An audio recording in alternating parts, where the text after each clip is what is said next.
제가 기획했던 의도는 솔직히 우리 청년 위주의 행사를 하려고 했습니다. 그래서 이렇게 앞에 거를 확 줄이고 토론을 길게 가려고 했는데 오셔가지고 계속 응원해주고 싶었던 거예요. 우리 의원님들이랑 다 같이 잘했다, 앞으로 우리 잘할 거야 라는 얘기를 여러분들 들려주다 보니까 길어졌어요. 용서하시고 지금부터 여러분들이 마음 먹고 있던 질문들을 그냥 내뿜어 보십시오. 먼저 진행 상황을 말씀드릴게요. 아까 말씀드렸죠? 저 일부 사회자가 제가 이 행사를 하기 위해서 네이버 폼으로 질문을 먼저 드렸습니다. 질문을 드린 거를 오늘 우리 두 발제하신 두 분께 여쭤보면서 진행할 거고요. 이어서 그 다음에 여기 객석에 계신 여러분들의 질문을 또 받는 방법으로 진행하도록 하겠습니다. 사실 여기 지금 대관 시간이 좀 제한적이긴 해요. 그런데 하여튼 열심히 한번 가보겠습니다. 먼저 그러니까는 네이버에서 질문하신 내용보다도 여러분들의 질문을 좀 많이 받도록 하겠습니다. 먼저 우리 두 발제하신 분들 당 대표님과 원내 대표님 고생하셨죠? 큰 박수로 좀.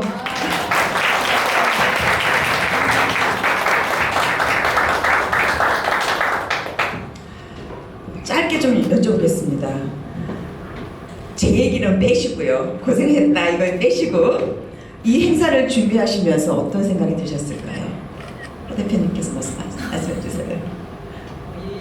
아까 처음에 말씀을 드렸는데 이제 풀기 너무 어려운 숙제이기 때문에 이게 오늘의 2-3시간으로 오신 청년들을 좀 시원하게 풀어줄 수 있을까? 그게 제일 큰 걱정이었고 네. 다만 이제 개혁신당을 뭐 긍정적으로 보셔서 오신 분들이실 테니까 좀 길게 봐주셨으면 좋겠다. 그리고 네. 함께 풀어갔으면 좋겠다. 그런 분위기를 내가 만들어갈 수 있을까? 이런 고민을 가장 많이 하고 왔습니다. 아, 네. 그래서 마지막에 제가 좀 강하게 여러분이 잘하셔야 된다.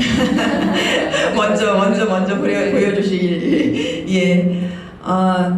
저도 대표님 말씀하시는 대로 여러분들이 얼마나 기다린 시간이고 궁금증이 많으시겠어요.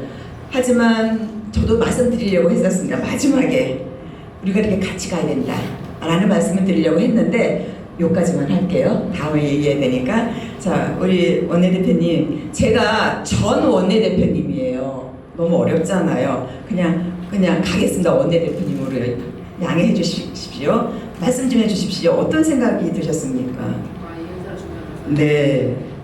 사실 어젯밤에 잠을 잘 못 잤습니다. 그 서울시당에서 처음으로 진행하는 행사고 네. 그리고 이게 어쩌면 우리의 그 불꽃이 될 수도 있겠다. 활활 타기 전에 이니셔티브를 주는 그런 행사가 될 수도 있겠다.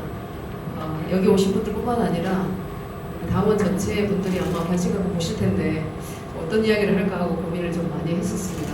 그런데 잘 됐는지 모르겠습니다만 앞으로 더 좋은 자리들을 더 마련해 나가면 좋겠습니다. 네. 이것을 시작으로 저희 당은 아마 지속적으로 당협에서 준비가 될 겁니다. 그래서 기대하는 바가 크고요. 두 번째 질문으로 들어가겠습니다. 제가 이 행사를 준비하면서 가슴 아팠던 이야기는 굉장히 저희 청년들이 자조적이었다는 생각이었습니다. 뭐 되겠어요? 시대가 이런 걸 제가 노력한다고 됩니까? 라는 응답이 많았어요.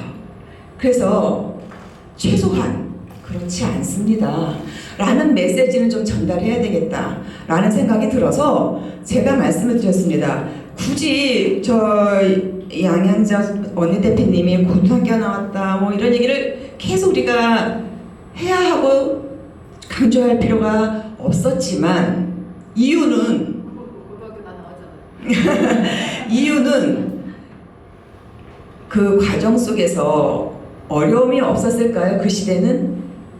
지금은 시대가 우리를 안 받아줘서 안 힘든 건가요? 그래서 저는 잠깐 좀 듣고 싶었습니다. 근데 오늘 그 얘기를 여기 PT에서는 말씀을 안 해주셨어요. 그래서 제가 요거는 좀 질문을 드려야 되겠다. 이게 동기 유발이 될 듯해서요. 말씀 좀 전해주십시오, 먼저. 제가 16살 때 중학교 때 하루 학교에 갔다 온 저를 아버지가 부르십니다. 아버지가 부르셔서 제가 오빠들 남동생 둘이기 때문에 딸 하나잖아요. 근데 평소에도 말씀이 없으셨지만 정말 말씀을 정말 안 하시는 분이에요. 이렇게 정말 하루 종일 해도 한 말씀도 안 하시는 분인데 저한테 방으로 잠깐 들어오라고 그래서 들어갔더니 딱 한마디 하시더라고요.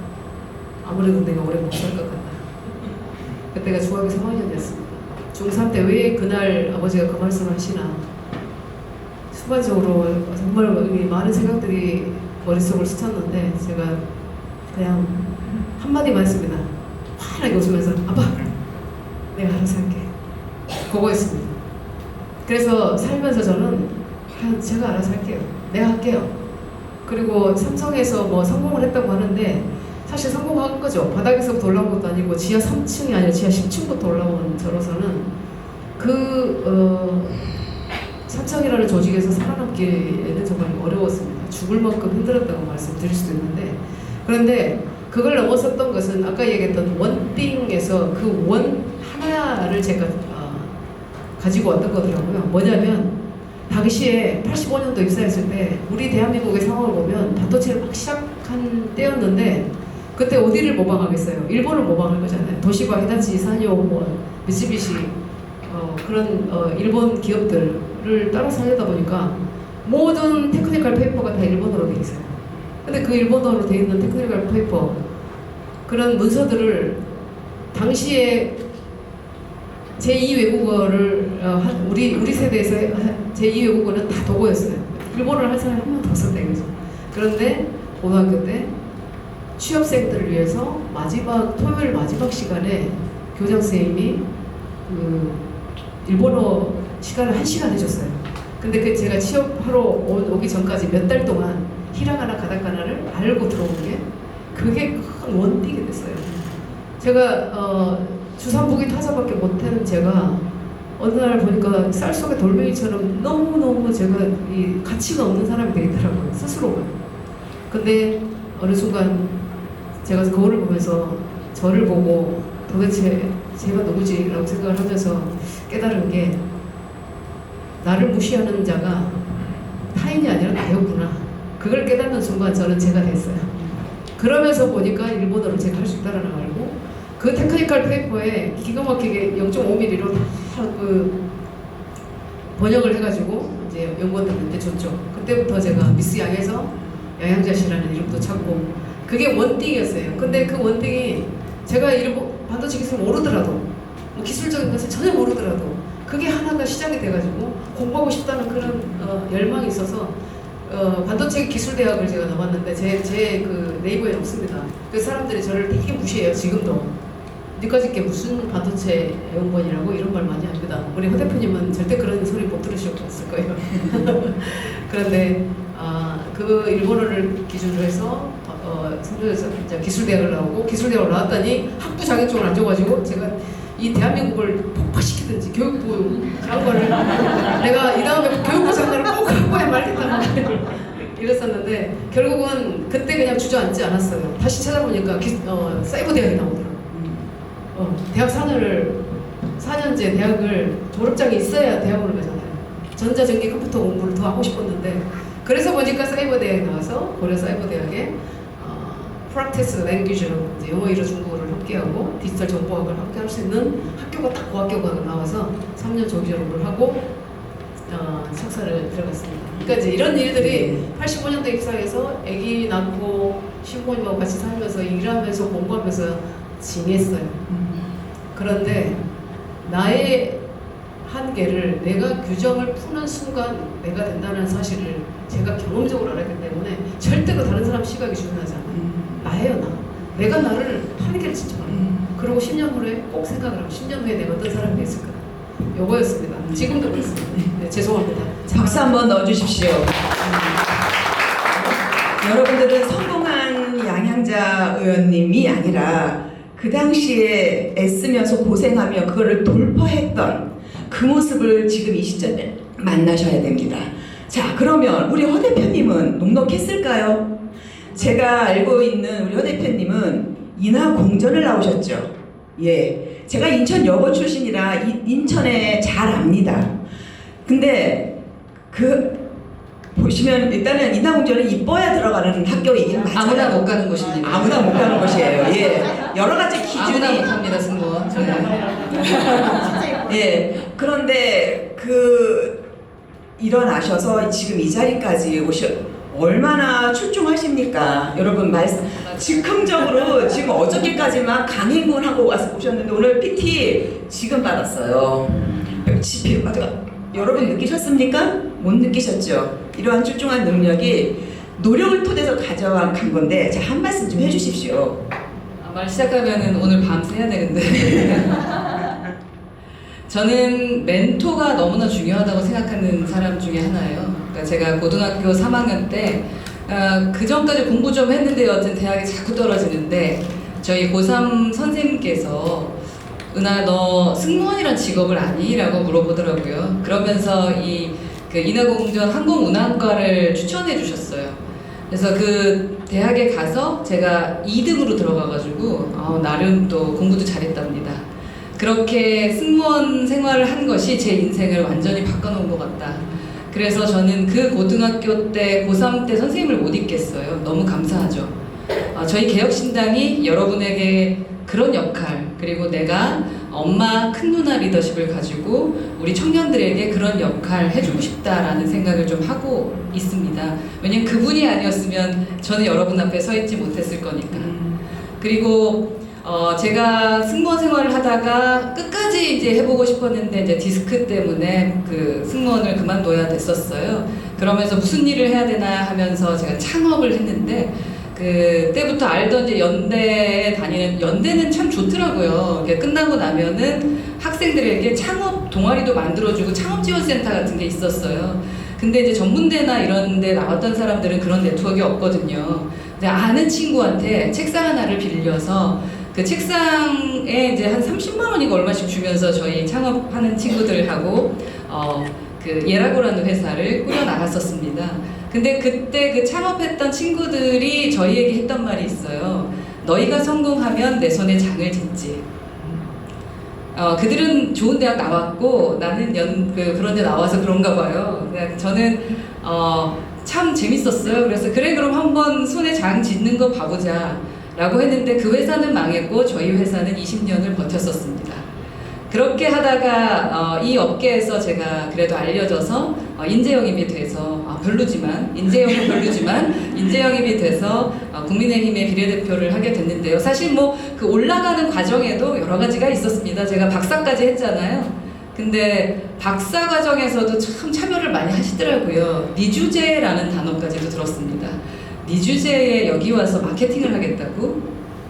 누가 예라고 식구들인지 모르겠지만 참 불쌍하다 이런 얘기까지 하더라고요. 왜 그런 말을 했는지는 잘 모르겠는데 제가 너무 잘 나가니까 너무 잘 되니까 그냥 쌤나나 보다 그냥 그런 생각하면서 지내왔습니다. 제가 양양자 원내대표를 존경하는 것도 그런 지점이거든요. 여러분 스스로가 여러분을 높이지 않고 자존감을 갖지 않으면 어느 누구도 여러분을 챙겨주지 않아요. 누구든 내가 조금 잘 되면 다 밟고 싶은 거니까. 그렇게 해서 여하튼 저는 국회의원이 됐는데요. 국회의원이 되면은 제가 진짜 제 일을 포기하고 간 거잖아요. 한 당에 가게 되면 기존에 제가 하던 일을 못 하잖아요. 변호사랑 다르거든요. 그럼에도 불구하고 당색을 지면 여튼 제 일을 못 합니다. 근데 나라 살리겠다는 마음으로 우리 딸을 이런 나라에 못 살게 하겠다는 마음으로 사실 국회의원직 한 거거든요. 여러분이 보게 되면 우습겠지만 저한테는 되게 큰 의미가 있습니다. 왜냐면 그런 철학 때문에 지금까지 오는 거니까. 근데 들어가서도 상당히 이상한 걸 느꼈어요. 제 전문대 출신이라며, 제 승무원 출신이라며, 스튜어디스 주제에 뭘 하겠다는 거야 라는 말을 국회의원들이 하더라고요. 나는 어이가 없었어요. 그래서 생각했어요. 내가 니들보다 더 훨씬 훌륭한 정치인이 돼줄게. 그런 생각했고 또 지금까지 있는 겁니다. 그리고 내가 얼마나 대단하면 저 서울대 나오고 법대 나오고 엄청나게 잘 나가는 사람들이 나를 신경 쓸까? 저는 그냥 그렇게 모든 부정적인 얘기를 긍정적으로 받아들였습니다. 지금도 그렇고요. 그래서 여러분에게 말씀드릴 수 있어요. 지금 우리가 아마 저 때보다 여러분이 더 힘들 수 있을 것 같아요. 근데 그거 누가 해결할 수 있느냐? 사실은 여러분 스스로입니다. 그러니까 여러분 스스로가 여러분을 아껴야 되고, 누가 못되게 굴면 뭐 여튼 슬퍼하지 마시고 그냥 저를 찾아오시든가 아니면 같이 한번 풀어보자고요.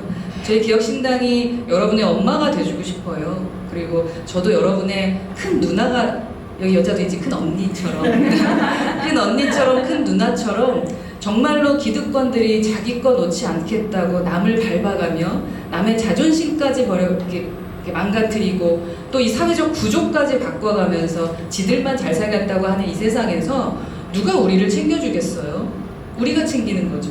그래서 같은 마음을 갖고 있고 또 똑같이 분노하는 사람들끼리, 그렇다고 해서 저희가 우리에게 밥을 더 달래, 뭘 더 달래, 우리가 비겁하게 분노하는 게 아니잖아요.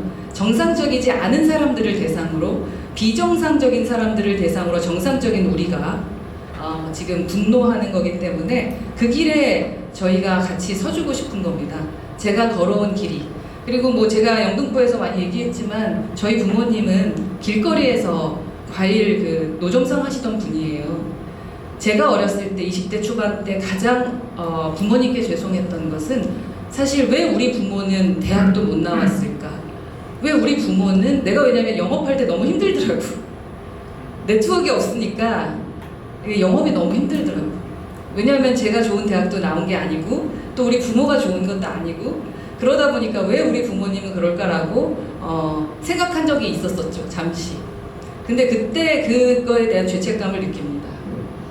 우리의 길은 우리 스스로 해나갈 수 있다고 생각하고, 여러분의 곁에서 저희 이렇게 요런 길을 걸어왔던, 스스로 또 사다리를 타고 올라왔던 저희가 함께 해 줄 것이다. 아마 그런 기획 의도하에 저희에게 이런 말을 하게 한 것 같은데요.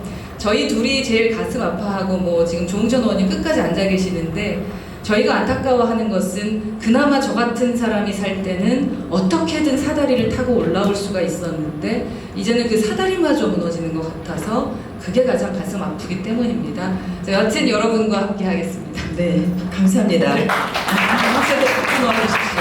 개인의 한 삶을 놓고 보면 항상 힘든 그 지점이 있고요. 그 지점을 돌파할 때는 지금 20대에 해야 하는 그 노력과 또 지금에 노력해야 되는 그 돌파력이 거의 다르지 않습니다. 그러니까 여러분도 할 수 있다. 자조적인 거 버리자. 자, 그러면 이제 바로 질문 들어가겠습니다. 네. 네, 마지막에 말씀을 드리겠습니다. 이거 좀 말을 아끼겠습니다. 가겠습니다. 질문에 우리 친구들이 뭐라 그러냐면 이 시대 때문에, 시대가 이래서 제가 뭘 못하겠습니다. 두 번째, 정치가 우리를 안 받쳐줘요. 정치가 안 받쳐주는데 우리가 아무리 뛴들 뭐 됩니까? 라는 답변이 굉장히 많았습니다. 이 이야기는 우리가 해야 될 것 같습니다, 대표님. 왜? 이제는 우리가 청년을 위하는 당을 토대로 여러분을 아픔을 같이 하고 지지할 수 있으니까, 이 얘기는 대표님이시니까, 전 원내대표님이시니까 메시지를 전달해주고 다음으로 갈 이유가 있을 것 같습니다. 대표님, 저희가 이 청년들이 시대를 탓하고 정치를 탓하는 것, 결국 시대를 탓하는 것도 그 시대가 이런 시대가 도래할 거라는 걸 정치는 예측을 했어야 된다고 보는 거고요. 그에 대한 준비가 좀 지도자가 있었어야 된다. 그 원시적인 안목을 이거 지금 한 15년 정도밖에 되지 않지 않습니까? 이거를 못 보고 정치 지도자가 우리 청년들한테 오늘 이러한 시대를 마련해 준 건 시대가 아니라 크게 얘기해 보면 정치 탓인 것 같아요. 이 얘기를 좀 한번 나누고 가야 될 것 같습니다. 대표님 말씀 먼저 해주십시오. 책임감 있는 정치인이 없었던 것 같다라는 것은 인정하고요. 그리고 지금의 시대는 여러분들이 지금 이제 20, 30대가 힘든 것은 글쎄 지금 그러니까 세대 차이, 그러니까 여러분 아파트 하면 뭐가 떠오르죠? 어느 노래가 떠올라요? 로제가 조응천 단장님 로제가 떠오르신다고 하시면 저희 때는 그냥 윤수일의 아파트 그 세대와 지금 그 중간 지점에 이제 여러분이 있는 거거든요. 그러니까 시대를 따지면 사실 또 뭐 586 세대들이 자유를 외치고 그러니까 뭐 민주주의를 위해서 또 운동하셨던 그런 어려운 시대도 있었지만 우리는 선진화된 동네에 살고 있는데 왜 이렇게 체계가 선진화되지 않았냐 때문에 또 힘든 것들이 있는 거고 더 힘든 건 그거 같아. 윗세대들 이 윤수일의 아파트를 외치는 그분들이 기득권에 있는데 그들이 여러분에 대한 이해도가 좀 떨어지기 때문에 그게 더 많이 힘든 건 거죠. 그래서 자꾸 더 얘기해야 된다라는 말씀, 그래서 정치인을 많이 활용해라라는 말씀 그런 거를 자꾸 드리게 됩니다. 개인적으로는 사실은 저는 과거를 탓하는 걸 별로 좋아하진 않아요. 그리고 왜냐하면 그래봤자 나한테 손해만 있더라고요. 그러니까 과거를 탓하고 누구를 탓하기보다는 거기서 내가 배울 점이 뭐랑 그다음 어떤 걸 고쳐나가야 되느냐에 대한 지점을 좀 생각하는 편이에요. 그래서 우리 딸이 엄마 너무 힘들게 인생을 사는 것 같아요 이렇게 얘기하던데 그런 것들이 아마 요즘 세대는 조금 더 즐기고 싶고 놀고 싶고 하는데 너무 치열하게 산 이제 저희 세대의 그 당대표 저는 그런 생각을 해서 그래서 자꾸 브릿지가 되어드릴게요 라는 말씀을 자꾸 드리게 되는 것 같아요. 그래서 과거에 잘못된 점들은 치열하게 저희가 싸우더라도 그거에 매몰돼서는 앞으로 15년 뒤도 똑같을 겁니다. 그래서 대안을 자꾸 제시하려고 하는 거고 그게 진짜로 이루어질 수 있도록 하는 정치인 하나쯤은 있어야 되지 않을까. 정치하는 정당이. 그게 이제 저희가 되고 싶은 거죠. 그래서 되게 급해요 우리나라 사람들이. 급하지만 그럼에도 불구하고 이렇게 한 단계 한 단계 저희가 가보려고 노력하고 있다. 이 말씀 드리고 싶습니다. 네, 감사합니다. 그 다음에 우리 양현자 원내대표님 정치가 미래를 못 본 거에 대한 말씀 좀 잠깐 좀 해주십시오. 그 정치라고 하는 게 사실 제가 이제 9년이잖아요. 근데 아직도 저는 새끼발가락 하나 정치권에 못 올려놨다 이런 생각이 들 정도로 참 어려운 일인 것 같아요. 정치라는 게 스포츠와 전쟁의 어느 지점에 이렇게 위치할 것 같은데 우리 대한민국의 정치는 전쟁으로 가 있어요. 그래서 상대를 죽이지 않으면 안 되는 그런 상황이 만들어져 있습니다. 극한 대립이죠. 그래서 근데 이걸 어떻게 해결하느냐 그러면 우리 힘으로 그 해결이 될까요? 저는 이 제도가 바뀌어지지 않으면 불가능하다고 봅니다. 근데 그 제도가 선거 제도도 있고 뭐 여러 가지 제도가 있는데 선거 제도만 해도 그 변수가요 2의 10승계라고 해요. 2의 10승계. 어떤 하나를 거쳐서 될 수가 없는 상황입니다. 그럼에도 불구하고 우리가 성분을 좀 바꾸려면 지금 극한에 대립되어 있는 이걸 바꾸려면 결국은 소선거구제를 바꿔내는 일부터 우리가 중대선거구제로 바꿔내는 일부터 해내지 않으면 우리가 제도를 바꿀 수가 없어요. 자, 보셔요. 정부는 입법부가 만든 그 법안과 그 법안을 가지고 정책을 만들고 그걸 실행하는 주체예요. 정부한테 뭘 요구하고 그럴 수는 없습니다. 우리가. 정말 입법기관이 잘 만들어진 법안으로 그 법안을 가지고 실행을 하는데 그 법 만드는 게 당리당략이 국가보다 위에 있는 거예요 지금.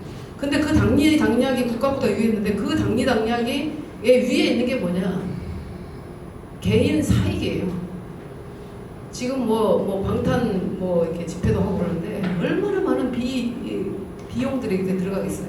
그래서 적어도 개혁신당만큼은 정말 국가를 위한 정당이 되자. 적어도 하나쯤은 우리가 국가를 위한 정당임을 확실하게 좀 뭔가 이 포지셔닝을 하자라는 말씀드리는데 그래서 저는 이 자리에서도 제가 늘 강조했던 정당은 삼각형으로 이루어져 있다. 감정적으로 첫 번째 맨 위가 정체성 그리고 비전, 목표, 가치, 철학을 분명히 하고 그 다음에 우리가 세력을 점점 넓혀가고 그것이 언론을 통해서 이렇게 국민들께 전달되는 그런 삼각형의 힘을 점점점 키워나가자 이런 말씀을 꼭 드리고 싶고요. 그래서 가장 중요한 것은 내 하나의 어떤 투표 행위가 뭐 어떤 사표가 되거나 내가 뭘 바꿀 수 있겠어가 아니라 그 집단 지성을 우리 65,000 아까 357명인 것 같은데 그 7만 명에 가까운 7만 명이 넘는 우리 당원들이 그 일을 할 수 있다고 저는 믿습니다. 왜? 그 어떤 당보다 자발적이고 그 어떤 당보다 열성적이고 수준이 높아요. 그래서 우리가 할 수 있다는 말씀을 드립니다. 네. 예. 아유, 감사합니다. 자, 그러면 저희가 이 자리에서 두 분께서 정치적인, 제도적인 뒷받침을 청년을 위해서 하겠다. 그런 당이 하나쯤은 있어야 되는데 그게 우리 개혁신당이다. 라는 말씀을 약속을 해주셨어요. 그래서 저희가 최소한 여러분들을 위해 대변할 수 있는 당이 되도록 하겠다는 거에 대한 믿음은 접지 마시고 지속적으로 기대해 주시고 또 지지도 해 주셨으면 감사하겠습니다. 이렇게 설문조사를 했는데 제가 이제 여러 개 질문지를 제가 만들었잖아요. 지금 시간상 다 할 수가 없을 것 같아요.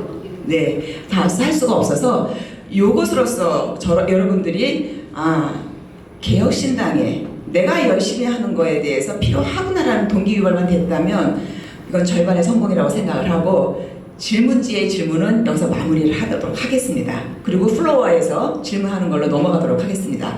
자, 지금까지 마음에 두었던 질문 자유롭게 손들어 주십시오. 네. 우리 함희정 자문위원님 질문 주십시오. 네, 안녕하십니까. 일단 함희정입니다. 교육하고 저는 그러니까 세대 갈등도 좀 느껴졌고 계층 갈등도 느껴져서 지적해주신 부분들에 대해서 우리나라의 정치는 미래에 대해서 방향을 잘 잡고 설계를 했어야 되는데 그러기 위해서는 대학 정원에 대해서도 교육부에서 각 대학의 학과별로 정원이 어떻게 분배됐어야 된다라든지 이게 산업으로 연결해서 나중에 취업 자리는 어떻게 될 것이다 로 방향을 잡고 그러니까 10년 후 15년 후 아까 모아의 법칙을 기반으로 하면 15년 단위로 산업구조상에서 필요로 하는 정원을 생각하여서 대학 정원에 분배를 했어야 됐을 것 같습니다. 그리고 이 과정에서 기업을 연계해서 장학금을 한다든지 계약학과 같이 반도체만 해도 사실 지난 1, 2년 정도 전에 계약학과 신설, 카이스트 같은 무학과가 되어 있는 과를 정하지 않고 입학하는 곳에서조차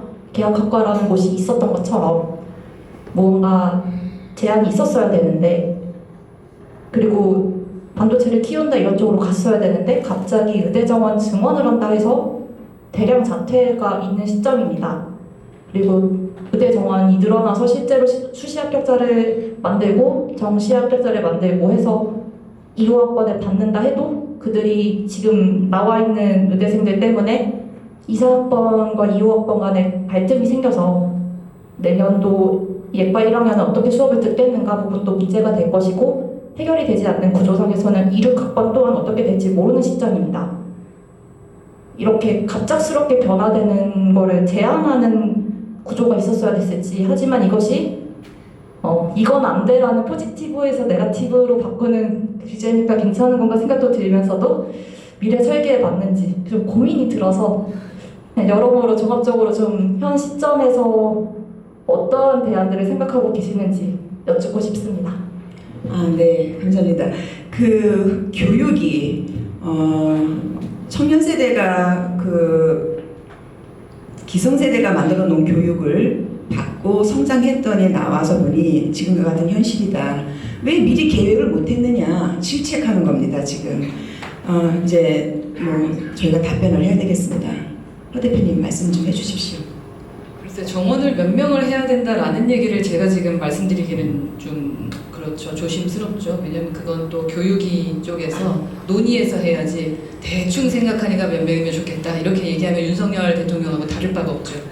그래서 우선은 저는 모든 걸 공론회장에 풀어놔야 된다. 그리고 전문가와 이야기해야 된다라는 생각을 갖고 있는 사람인데 그런 체제가 그런 시스템이 좀 없어서인 것 같아요. 그리고 그 시스템도 제가 알기로는 예를 들어 의대정원 같은 경우도 복지위에 계신 분들이 이미 숫자를 결정해서 그러니까 전체적인 통계도 보고 문제점 파악을 해서 뭐 예를 들면 300명 아니면 200명 뭐 이런 식으로 정리를 한 것 같더라고요. 정리를 해서 대통령께 보고를 드렸는데 갑자기 그 가장 위에 계신 리더가 바꾼 거라고 전 전해 들었어요. 뭐 그래버리면 뭐 이 시스템은 아무것도 안 되는 겁니다.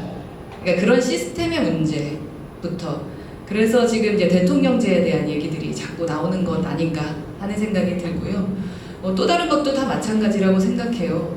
그냥 표로 먼저 생각하는 것이 아니라 진짜 실제를 좀 생각하는 부분이 필요하다. 자, 이번에 교육감 선거 있었는데 여러분 교육감 선거 투표하셨어요? 훌륭 역시 개혁신당이네. 정말 근데 고르기 힘들었죠. 한쪽은 뉴라이트, 한쪽은 전교조. 뭐 도대체 어쩌라는 거야 이런 생각이 들잖아요. 근데 지금 또 다른 노조라는 게 아주 나쁜 게 아니에요. 예를 들면 지금 뭐 초등교사 노조 같은 경우는 진짜로 이 교육에 대해서 이야기를 하고 싶어 하는 거잖아요. 전교조랑 다르게. 그런 거랑 비슷하게 지금 시대 흐름을 파악하는 것부터 시작돼야 되는 거예요. 근데 여기서 또 결론을 말씀을 드린다면 여러분의 목소리가 들려야 되는 수밖에 없다는 거예요. 왜냐, 표가 되지 않는다고 생각했던 곳에 응원이 있어야 흐름이 있는 걸 알아야 그래야 정치인들이 정신 차려요. 저는 그냥 4년 동안 아마 9년 동안 계셨으니까 더 잘하시겠지만 진짜 그렇지 않으면 정치인들이 정신을 못 차리고 특히 입법기관이나 그리고 행정부를 관리해야 되고 견제해야 되는 저 사람들이 저런 엉뚱한 소리나 지금 국감에서 하게 되는 수가 있거든요. 그래서 청년들이 저희 이제 목표 중에 하나가 기초의원들을 청년들로 많이 앉히고 싶다. 우선 기초의원이라도 그런 생각을 하는 게 참여를 좀 많이. 근데 그 월급도 받을 수 있고 또 뭐 또 다른 직업도 가질 수 있는 게 기초의원들이니까 그래서 그런 구조적인 부분 아까 양양자 원내대표님 말씀하셨던 대로 구조적인 부분을 건드릴 수 있는 게 뭘까를 생각합니다. 그래서 그 부분에 대한 해결을 해야 됩니다. 답변이 됐습니까? 네. 좀 미흡할 거예요. 제가 어느 정도 저희 욕구가 있으신지 느낌이 와 닿는데 계속 이어질 거니까 숫자를 말씀드리지 못하는 건 죄송해요. 지금 숫자를 말씀드리는 건 의미가 없다고 생각해요. 일단 저는. 구조에 대한 구조, 그러니까 기본적인 구조는 사실 잘못된 게 없을 수도 있어요. 그죠? 나름 뭐 보건복지위에 또 장관이 다 준비해서 갔는데 맨 윗사람이 바꿔버리면 어떡해. 그 구조가 잘못된 거죠. 그리고 현장 목소리를 듣지 않는 것도 있을 테고. 그 인력 구조에 대해서 그러니까 기업의 예를 들어보면 이제 스타트업이고 저는 이제 대기업이었으니까 대기업의 예를 들면 아까 말씀드렸잖아요. 15년 후에 어떤 산업이 어떤 식으로 글로벌 산업 지형이 변화할 것이다라는 게 예측이 돼야 됩니다. 그 예측하는 게 굉장히 어려운 일이지만 해야 돼요. 그래야 10년 후, 5년 후, 3년 후, 2년 후, 1년 후 지금의 일이 결정되면서 지금의 인력이 그 15년 후까지의 인력이 어떻게 갈 것이라는 게 예측을 해야 되잖아요. 기획을 하고. 그래야 교육 정책이 나오는 거거든요. 근데 그 예측하는 데가 잘 안 보이는 거거든요. 그런데 지금 저는 이제 우리 정치권의 입법부의 그 구성 성분을 잠깐 얘기를 안 할 수가 없는데 우리가 아까 말씀드렸던 것처럼 글로벌 산업 지형이 이렇게 가니까 여기에 대해서 인력이 어느 정도로 필요하고 그걸 국가 대계획을 해야 되잖아요. 근데 두 가지에서 큰 장벽이 있어요. 우선 대학 교수님들이 절대로 자기 거 안 없습니다. 우리나라에 다 들어놓고서요. 전국의 그 학과 교수님들 다 올라오실걸요. 국회 앞에서도 그런데 선진국은 우리가 산업지역 예를 들면 지금 파이썬 안 짜도 돼요. 코딩 작년 재작년까지만 해도 코딩 얘기했어요. 코딩 공부해야 됩니다. 코딩 안 해도 돼요 이제. 이런 빠른 변화를 미리 예측을 하고 거기서 어떤 인재를 준비를 하는데 사실은 이 대학 각 그 자율성을 주고 이렇게 정보를 하라는 거는 안 되지 않습니까? 그런데 그것도 교수님들이 해외에 그 선진국 교수님들은 우리가 산업 대세 기술이 아니다 그게 정말로 대한민국이 가야 되는 필요한 산업 쪽이 아니다 그러면 그냥 안식년을 가셔요. 학생 안 뽑습니다. 그래도 대학이 그래도 생활은 되게 해줘요. 근데 우리는 안 그래요. 그런 게 되게 많고 그다음에 그 입법부에도 사실 우리 조홍철 의원님도 이제 법률가시지만 너무 한쪽으로 이렇게 구성이 되는 것은 굉장히 위험하다. 그래서 제가 과학기술패권국가라는 책을 쓸 때 정말로 산업, 과학기술, 경제, 기업 우리 대표님처럼 그런 분들도 어느 정도로 좀 위치하고 거기서 또 청년들도 함께 목소리를 낼 수 있는 구조로 해야 된다. 그래야 국민들한테 설득이 되고 설명이 될 거 아니에요. 결국은 국민은 여론으로 갈 수밖에 없다. 이런 말씀 드립니다. 이게 되게 조심스러운 게 우리나라가 시스템이 완전 무너진 나라는 아니에요. 잘하시는 분들도 계시단 말입니다. 그러니까 저는 예를 들어서 과방에 지금 뭐 이준석 의원도 과방이고 저도 과방에 있었는데 과학기술에 대한 얘기를 하고 싶은데 정치권에선 정말 과방에서 과학기술 얘기를 얼마나 했나 싶어. 그리고 또 국감에서 질문을 해도 반응이 좀 어렵고 이제 그런 부분들이 있어요. 근데 이런 모든 것들을 여러분께 얘기하기 시작하면 여러분들 우리나라는 망했어 이렇게 생각하실까봐 그 정도 좀 우려가 돼요. 분명히 뭔가 예전보다 많이 나아졌습니다. 하지만 여러분의 눈높이에 안 맞는 부분이고 그리고 기업화돼 그래서 저희 당을 자꾸 스타트업이라고 하면서 기업화 형식으로 말씀을 드리려고 하는 건데 네.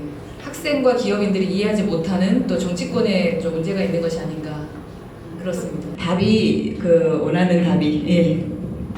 다행입니다. 그럼 다음 질문 좀 받겠습니다. 예, 말씀해 주십시오. 네, 맞습니다. 오늘 밤 새야 되겠는데요? 그러겠는데요. 안녕하세요. 저는 서울대학교 치과대학에서 가까이 살고 있는 파이낸스 투데이의 김상현 기자라고 합니다. 네, 저는 경영 컨설팅을 같이 하고 있는 사람으로서 뭐 이러한 내용들에 관심이 있어서 또 이제 우리 회장님께서 연락 주셔가지고 참석을 했는데 두 분의 발제에 너무 감사드리고 고민하시고 수고하신 내용이 너무나도 만족스럽습니다만 또 질문 사항들이 있습니다. 해결 방안에 대해서 이제 조금 한번 의중을 여쭤보고 싶은 부분이 있고요.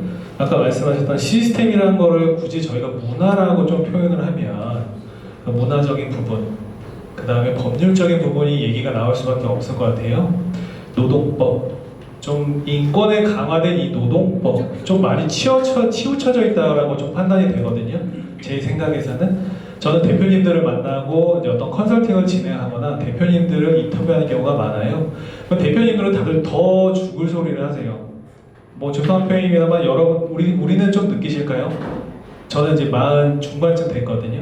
우리 청년들이 정말로 그들이 판단할 때는 형편이 없이 판단을 해요. 끈기도 없다, 성실함도 없다, 바라는 건 많다. 뭐 그런 부분도 약간 좀 이제 노동법률에 이거에서 조금 생각해봤으면 좋겠고, 그 다음에 이제 제도적인 부분.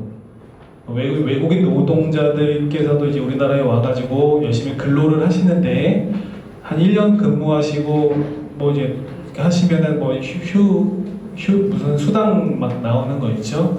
그러면 이제 우리 청년들도 그런 걸 이용하지 않을 리는 없잖아요. 더 독하게 받아먹으려고 노력하시는 사람들도 많고 어떻게 계획을 하고 계실지 저희 오늘 취지에 맞는 질문이 아닐까 싶어서 좀 여쭤보고요. 그 다음에 우리 양 원내대표님께서 열심히 이제 과학에 대한 부분들을 말씀해 주셨는데 결론이 우리 청년 취업 보관은 어떤 상관관계가 있으셨을까까지 말씀을 좀 들었으면 좋겠다. 네, 그 부분 좀 한 가지 더 부탁드리고요. 네. 지금 용인만 해도 전력 문제 송배전 못 갑니다 지금. 30년까지는 어떻게 할 수 있지만 그 계획이 안 나와요. 한전 부채 203조죠. 한전이 저렇게 203조를 오래 할 수 없다. 그런데 산자부가 그걸 하겠습니까? 아니 기재부가 돈을 주겠습니까? 그게 안 되는 거예요. 그래서 우리가 해야 될 것은 정치에 들어가는 이 비용을 완전히 제로로 만들고 정치의 갈등에 들어가는 비용 그리고 제대로 된 정치를 해야 되고 거기서 청년들을 위해서 투자되는 어떤 청년에 대한 미래에 대한 비용이 적어도 200조는 넘어야 된다는 말씀을 드리고 그러려면 지금 우리가 정신을 차려야 된다 이 말씀을 꼭 드립니다. 그 제도적인 부분에 대한 것도 답변을 드리면요. 저희가 그래서 우선은 선거법 관련해서는 선거제도 개편에 대한 발의를 했잖아요. 선거법. 예를 들면 비용을 좀 덜 들이면서 할 수 있는 것 그리고 결선투표제 그렇지 않으면 청년들이 선거에 참여하기가 너무 어렵기 때문에 기본적인 구조에 대한 선거법도 진행을 했고 그리고 저희 당 같은 경우는 그 그리고 뭐 남자만 좋아하는 당이고 무슨 뭐 이상하게 막 젠더 문제를 일으키는 당이다 이런 식으로 생각하는 부분들이 있어요. 근데 남녀 다 마찬가지이기 때문에 젠더 특이라는 것을 만들어서 그 자체에서 아마 디지털화돼서 어떻게 이 부분을 해결해 나갈지에 대한 것을 올해 말 정도에 이야기를 하게 될 겁니다. 그리고 지금 LNL 아카데미라는 아카데미를 지금 진행하고 있고 그 아카데미에서 정치에 관심 있는 분들 중에 혹시 선거에 나가시는 분들을 위해서는 저희가 정치학교를 또 운영합니다. 그래서 정치학교에서 선거에 나갈 땐 이런 게 필요하고 뭐 이런 것들을 가르쳐주는 그런 저희 자체의 제도적인 부분들도 만들어가고 있다. 그리고 뭐 그런 식으로 우리가 좀 우선은 선거제가 바뀌지 않으면 선거 참여를 해야 되니까 그 부분에 대한 법적인 부분에 대한 제도를 바꾸기에 노력하고 그리고 자체제에서 청년들을 어떻게 양성할 수 있는지에 대한 구조적인 부분에 대한 제도 개선을 하고 있다라는 말씀을 드리겠습니다. 예, 감사합니다. 지금 그 제도에 관련돼 가지고 사실 질문에서 포괄 임금제에 대한 질의도 있었습니다. 요즘에 때가 이제 그 코로나 지나고 나서 많이들 재택근무들을 하시고 하니까 이제 이 이야기를 많이 하시곤 했었는데 제가 그까지는 나가지를 못했습니다. 바로 객석 질문을 받느라고. 그러니까 다음 질문으로 넘어가도록 하겠습니다. 시간이 많아서 예. 아니 없어서. 자 어떻게 할까요? 중간 라인을 할까요? 예 말씀해 주십시오. 그러면. 맨 얘기 안녕하세요. 저는 약간 개인적인 질문인데 제가 니시인사이드에서 일본 음악 관련 커뮤니티를 운영하고 있는데 안표 때문에 저희 민심이 굉장히 안 좋아서 혹시 그런 부분에 관심이 있으신지 여쭙고 싶습니다. 안표요? 예, 저희 한국은 티켓팅을 할 때 선착순으로 하거든요. 그걸 매크로로 돌려서 일반적으로 찾기 어려워요. 최근에 요아소비라는 그룹 내한했을 때 대결이 7만인가? 그 정도 나왔어요. 일반적이진 않은 숫자거든요. 혹시 그런 부분에 관심이 있으신지 궁금합니다. 전 개인적으로 관심 있죠. 왜냐면 몇 번 해봤어요. 근데 안 되더라고요. 그런데 현장 가보니까 안표를 팔더라고요. 그래서 이 부분을 어떻게 근절해야 되냐 이 정도 생각해봤었습니다. 네, 그럼 생각 있으신 거예요? 그러니까 이제 안표가 결국은 공정과 상식의 나라를 저해하는 거잖아요. 맞아요. 그래서 그건 법으로 철저하게 있을 걸. 있는데도 있긴 있어요. 있는데도 이제 암암리에 막 그렇게 진행이 되지 않습니까? 그런 부분이 정말 많아요. 장기 판매도 뭐 예전에 막 그런 것도 있고. 네? 경범죄밖에 없다. 아. 크게 우리가 그럼 처벌 강화를 한번 해볼까요? 그러니까요. 처벌을 강화시켜야 저는 돼요. 경제범들은 처벌 강화해야 된다고 생각하기 때문에 그것도 경제범죄네. 그래서 현장에서 잡히면 싱가포르처럼 퇴영을 하든지 같이 해요. 엎드려 받쳐가지고 퇴영을 하든지 일본의 경우에는 추첨제로 하는데 그런 거를 혹시 그것도 네. 괜찮고요. 좋은 아이디어를 좀 주실래요? 저희가 같이 하죠. 저는 윤수일 아파트 세대니까 모지 아파트 세대와 함께 그거 저 정말 해야 된다고 생각합니다. 저도 그 콘서트 가고 싶거든요. 네, 그러면 다음 또 질문을 일본 거를 좀 하겠습니다. 알려주세요. 일본 거를. 요거 일본 어떻게 하고 있는지 좀 알려주세요. 선생님 저도 질문을 합니다. 안 했어요. 예, 하셔야죠. 하겠습니다. 하세요. 한 시간 동안 머리 쏘았고. 아니 우리 김태현 우리 저 청년은 도봉구 노회로 96에서 오신다고 아침에 예배 드리고 있는 저한테 연락이 예, 왔어요. 질문 받겠습니다. 조금만 기다려 주십시오. 네, 네. 예, 말씀하십시오. 예, 안녕하세요. 저는 한국인입니다. 예, 간단하게 이렇게 소개를 해드리겠습니다. 요새 기업들은 외국인들을 도입을 해서 무한대로 쓰고 버릴 수 있는 그런 위치에 있는데 굳이 한국인 청년을 사용할 필요가 있는지 그들에게는 거의 그런 필요성을 못 느낀 것 같거든요. 이런 부분에 대해서 어떻게 생각하시는지 궁금합니다. 네, 양 대표님 말씀. 어제 그렇지 않아도 중견기업 기업을 가지고 계시는 그 오너 회장님 몇 분하고 이렇게 얘기를 좀 나눴는데 대한민국의 노동법 하면 좀 민감하지 않습니까 우리는. 그런데 일단 인텔 같은 경우도 1,500명을 이렇게 구조조정을 하잖아요. 우리 대한민국은 해고가 안 돼요. 52시간 그거 문제 안 된다 이거예요. 52시간은 다 할 수 있어요. 근데 문제는 청년들의 조합을 다 뺏어버리는 게 뭐냐면 그 이제 해외 노동자들이 와서 할 수밖에 없는 구조가 왜 그러냐면 해고가 안 되니까 비정규직으로 쓸 수밖에 없는 거예요. 왜?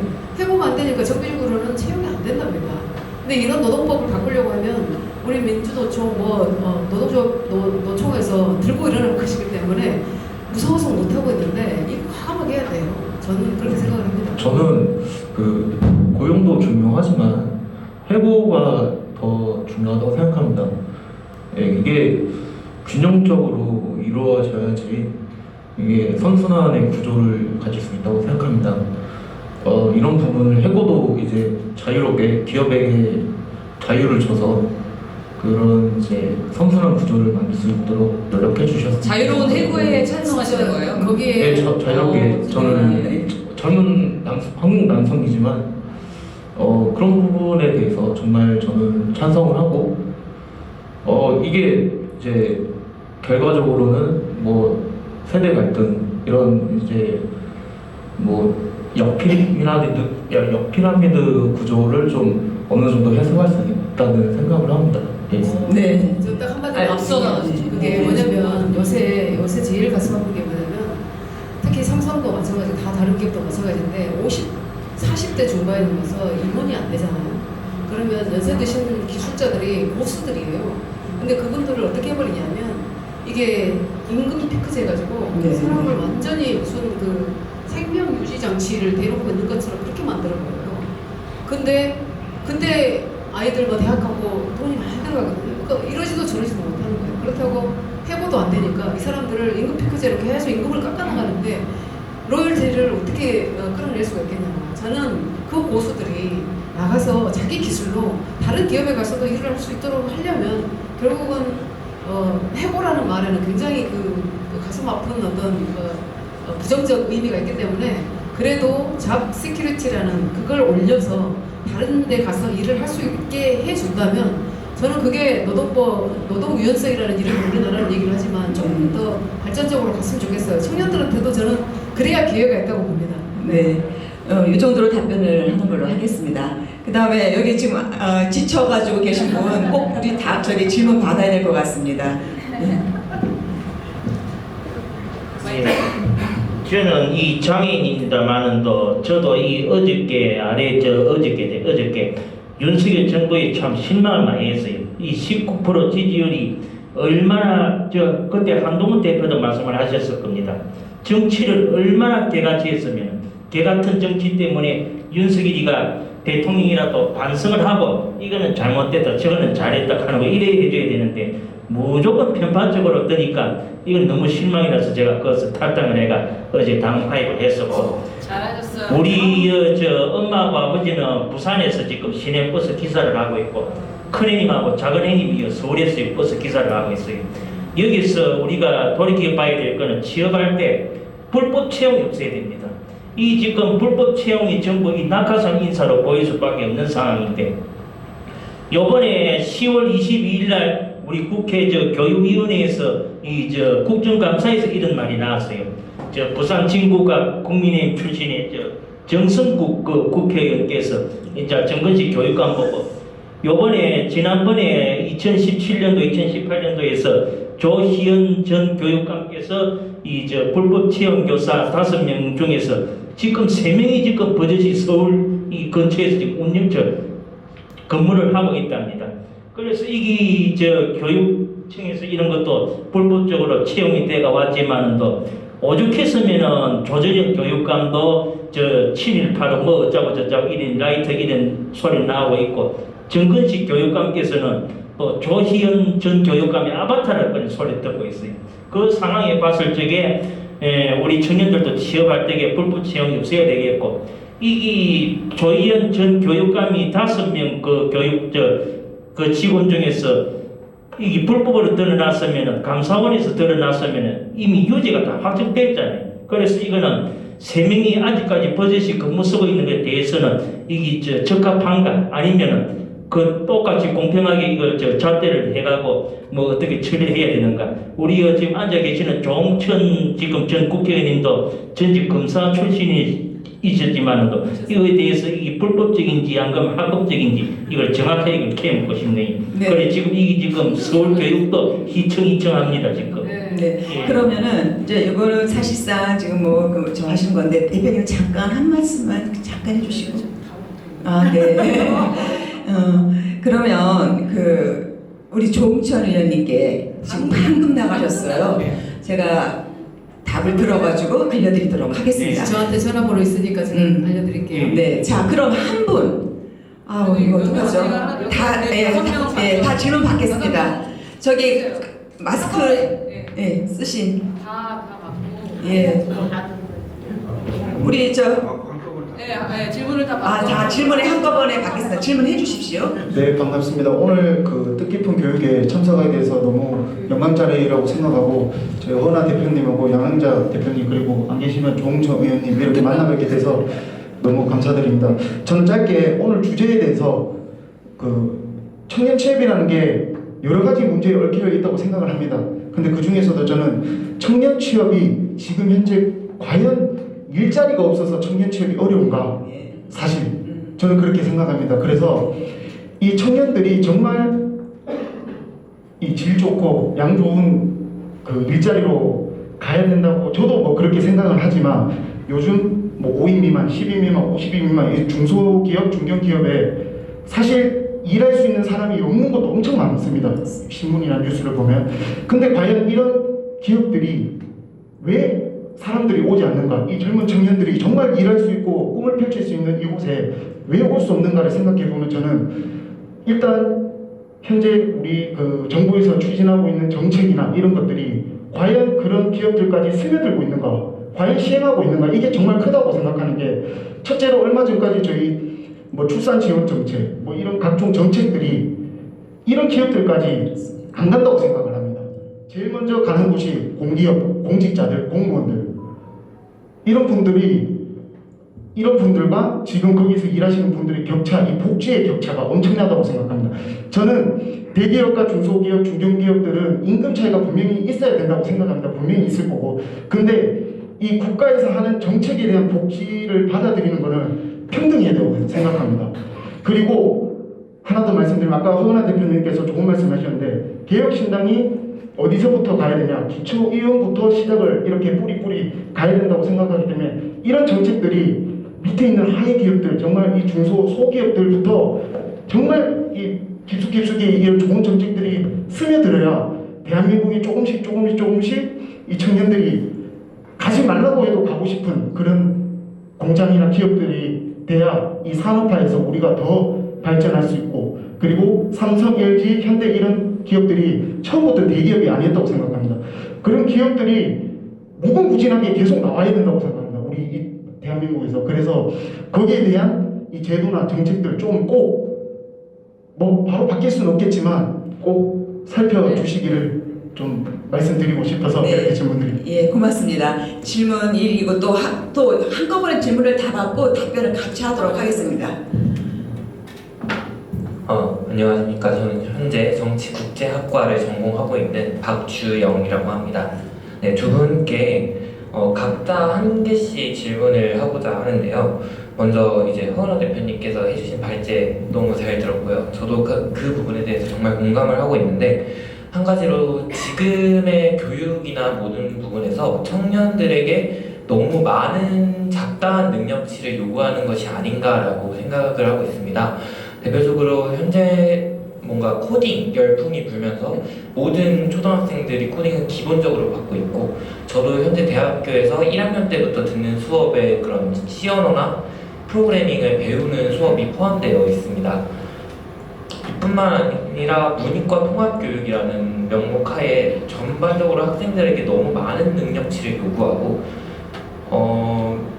MG 이런 얘기가 나오지만 제가 이제 국회 인턴보좌관 같은 것도 몇 번 지원을 해봤고 저희 과 선배들 중에 하시는 분들도 있어서 얘기를 들어보면은 그런 인턴 보좌관들에게 원하는 능력치가 릴스 제작, 카드뉴스 제작 같은 좀 어찌 보면은 너네는 MZ니까 이런 거 당연히 할 줄 알고 능력이 있겠지라는 형식으로 진행되는 것들이 많은 것 같아서 그런 부분에 안타까움을 느끼고 있어서 이런 현상을 뭔가 문제점으로 인식하고 계시는지 또 만약에 해결 방법이 있다면 어떤 점이 있을지를 여쭤보고 싶습니다.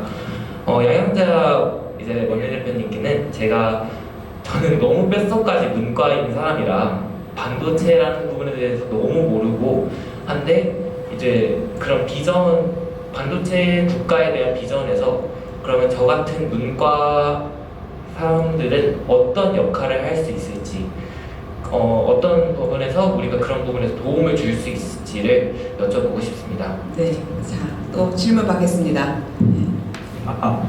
네. 안녕하세요. 저는 그 송파구에서 온 31살 우민호라고 합니다. 그래서 오늘 강의 두 분 다 너무 인상 깊게 잘 봤습니다. 그래서 다름이 아니고 제가 원래 뭐 야구 모임이나 이제 어제도 결혼식 갔다 왔는데 주변 친구들이 다 너무 잘난 친구들밖에 없는 거예요. 다 잘 지내는 거. 누구는 치과 의사고 누구는 기자고 공무원이고 그래서 생각해보면은 약간 취업을 못한 친구들은 이런 모임에 안 나오더라고요. 얼굴 보기가 어렵고 그래서 혹시 그러니까 대화하시는 거니까 뭐 시대가 옛날에도 힘들었고 지금도 힘들었다 그러고 대표님들도 뭐 시련과 고난을 되게 이겨내셔서 너희들 할 수 있다 이러는데 그런 친구들 뭐하냐 물어보면 막 집에서 롤하고 있더라고요. 그래서 혼자서 일어나기 조금 힘들어 보였거든요, 제 눈에는. 그래서 조금 그런 알을 깨고 나올 수 있도록 혹시 이렇게 해줄 수 있는 방안이 있는가 혹시 친구 생각이 나서 한번 이렇게 질문 한번 남기겠습니다. 예, 알겠습니다. 그거는 우리 대표님께서 또 말씀해 주십시오. 또 한 분, 예. 두 분 남았어요. 두 분요? 네, 안녕하세요. 저는 IT 현재 종사 중인 그냥 관악구에 사는 월세 내면서 그냥 평범한 청년이입니다. 이름은 좀 밝혀야 해서. 네, 괜찮아요. 네, 그래서 자유롭게. 일단 오늘 허나 대표님과 김현자 대표님 얘기 또 들으면서 적어도 제가 기업신당을 참여하면서 지지하게 된 걸 이게 오늘 되게 뜻깊다고 생각을 합니다. 그래서 제대로 세상 현실을 많이 파악해 주시고 계시고 제가 고민하는 문제들에 대해서 다 옳은 방향으로 가고 계신 것 같고 다만 이제 역시 청년들의 힘이 모이지 않는다는 게 사실 아마 고민이실 것 같아요. 네, 그런 부분에서 지금 그냥 제가 생각하는 걸 말씀드리고 싶네요. 저는 우리 사회가 IMF 이후로부터 병들었다고 생각합니다. 우리 사회 부모님들은 저희들에게 현실적인 조언들밖에 많이 해주신 게 없는 것 같아요.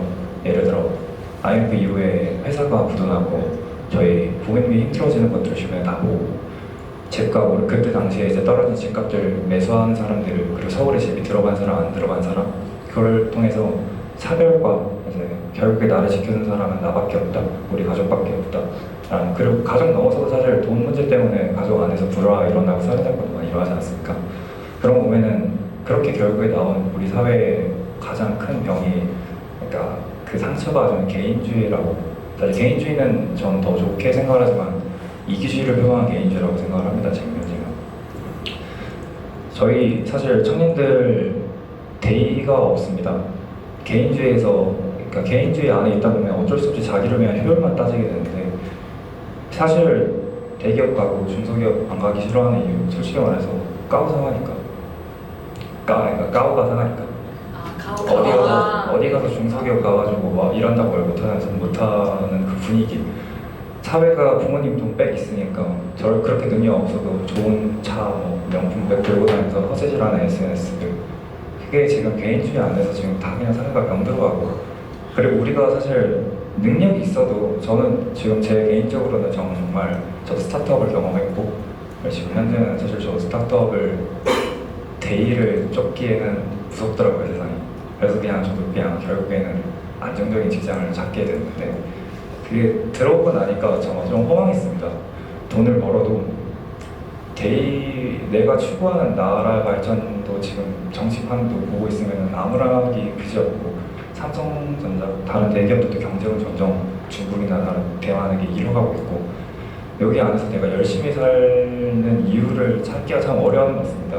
왜냐면 그냥 사실 목적이 돈밖에 없어서인 것 같아요. 저희는 그냥 돈을 많이 벌고 좋은 거지 내 능력이 그냥 바로 받을 수 있는 즉각적인 피드백을 원할 뿐이지 노력해가지고 허나 대표님은 아시겠지만 스타트업을 하면 처음에 정말 개같이 고생하면서 그냥 살짝 수익도 못 보고 그냥 손해보면서 살았을 겁니다. 아직 근데 청년들은 지금 그거를 그 값어치 그거에 대해 부담을 가질 만큼 강한 사람은 아니라 생각해요. 왜냐면 그게 그냥 98년 우리 IMF 이후로 부모님 세대들이 보여준 우리가 정답이라 믿어왔던 그 시스템이 너무 고착화되어 있고 변화가 없다고 믿고 있고 그리고 지금 의대 가장 유능한 인재들이 의대에 쏠린다는 것 자체가 그거를 현실적으로 청년들이 다 알고 있어서인 것 같습니다. 저는 토마스 쿤 과학형을 보면서 세상의 변화는 컨티뉴어스하게 일어나지 않는다고 말씀하는 얘기가 적어놓은 게 되게 인상 깊었는데 저는 혁명이 뭔가 그걸 개혁신당에서 잘 이뤄냈으면 좋겠다는 생각을 하고 있고 사실 진짜 하고 싶은 말이 너무 많긴 한데 오늘 제가 맨날 이제 일이 좀 바쁘다 보니까 저번에 폼 청문지에서도 하고 싶은 말이 너무 많은데 다 못 적겠는 거예요. 근데 그래도 어쨌든 그게 계속 저도 이제 너무 방향이 너무 마음에 들고 이제 저희 나라가 다시 좀 건강한 나라로 발원할 때까지 응원하면서 이제 저도 최대한 질을 많이 낼 테니 열심히 더 노력해 주셨으면 좋겠고 그래서 예, 청년의 전반적인 얘기를 쭉 하신 것 같습니다. 이따가 답변 드리겠습니다. 또 질문해 주십시오. 예. 네, 안녕하세요. 저는 관악구에서 거주하고 있는 청년입니다. 먼저 좋은 강의를 준비해 주시고 많은 좋은 말씀 격려해 주셔서 감사하고 영광스럽게 생각합니다. 제가 드리고 싶은 질문은요. 제가 청년 취업에 대해서 강의를 들었을 때 청년 취업이 한 대한민국에서 중요한 문제라고 하셨고 그리고 그것이 역대 정권에서 어떻게 해결책이 나왔는가를 보면 박근혜 대통령 때는 창조 경제라고 해서 기업에 자율적으로 창업을 하고 스타트업을 하는 것을 유도를 했다고 하셨고 문재인 대통령 때는 공무원을 증원을 해서 큰 정보를 만들려고 했다고 얘기를 들었는데요. 그렇다면 제가 듣기로 아까 이준석 대표님께서 얘기했었을 때도 단지 일자리를 많이 늘리는 것이 아니라 질 좋은 일자리를 많이 늘리는 것이 더 중요한 것이다 라고 말씀하셨는데 그러면 청년을 생각해 주셔서 너무 감사드리고 관심을 해주시고 배려해 주셔서 너무 감사하고 그렇다면 과연 이런 가치에는 공감을 하지만 어떤 구체적인 방법론이 있을지 저는 그 부분이 듣고 싶습니다. 궁금하고 예, 어떻게 그 질문을 하신 것 같습니다. 다음 질문 좀 받겠습니다. 또 질문하실 분? 앞에 분이요. 안녕하십니까. 저 창원에서 올라왔거든요. 예. 네, 그래서 지방 청년들은 좀 약간 일을 하고 일자리가 많이 없어서 좀 서울로 올라오는데 저 같은 경우에는 지방이 좋아서 저 지방에 남은 사람입니다. 근데 지방의 기업들에게도 지원책이 많이 없습니다. 좀 약간 중소기업 위주다 보니까 그래서 좀 약간 중소기업에 대한 정책이 좀 더 필요할 것 같다는 생각입니다. 네, 중소기업에 대한 정책 질문 드렸습니다. 또 저기 여러분들의 눈빛이 너무 열기가 뜨거워서 이미 끝났어야 될 시간인데 자리를 뜰 수가 없습니다. 네, 안녕하세요. 저는 관악구에 사는 박경무라고 합니다. 네. 제가 궁금한 건데 양양자 전 의원님한테 질문 드리고 싶은데 지금 그 반도체가 이제 미래라고 말씀을 하셨는데 지금 우리나라의 부족한 부분이 인재가 부족하다고 생각을 하시는지 아니면 인프라 쪽이 부족하다고 생각하시는지 그쪽을 좀 질문 대답을 듣고 싶습니다. 자, 그럼 이제 질문 없습니까? 예.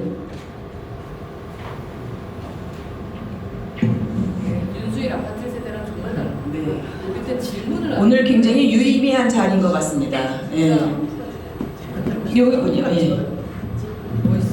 저 같은 경우는 이제 직업 관련해서 사람들이 인식이 있잖아요. 네. 그런 인식 관련해서 질문 드리고 싶은데요. 저 같은 경우는 일단 보험 설계사로 일하고 있습니다. 네네. 근데 보험 설계사라는 직업 자체가 사람들이 인식이 많이 안 좋습니다. 또 만약에 공장 다닌다고 하면 그거 자체도 또 인식이 안 좋고 그래가지고 이런 직업 관련해서 이런 인식 가지는 걸 좀 좋게 하려면 어떤 방법이 있을까 궁금합니다. 예, 인식의 전환이 어떻게 해야 될 것인가. 자, 그러면 이제 질문 다 종료된 것으로 질문하십시오. 예.